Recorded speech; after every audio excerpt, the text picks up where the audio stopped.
بسم اللہ الرحمن الرحیم۔ السلام علیکم ورحمۃ اللہ وبرکاتہ۔ حضرت عبداللہ بن مسعود رضی اللہ عنہ سے ارشاد نبوی مروی ہے، والدین کا بیٹے پر دین قرض وغیرہ ہو گیا قیامت کے دن، اس سے تقاضا کریں گے، وہ رحم کی اپیل کرتے ہوئے کہے گا میں آپ کا بچہ ہوں۔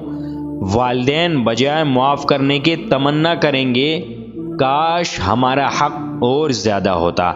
اس حدیث کے پیش نظر قیامت ہر شخص اپنے حال میں گرفتار، نیکیوں کا طلبگار اور برائیوں سے بیزار ہوگا۔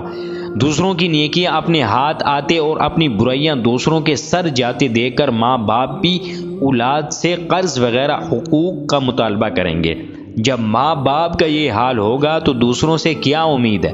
البتہ اللہ جس پر کرم فرمائے گا اس کے حقدار کو راضی کر دے گا۔ لہٰذا ہمیں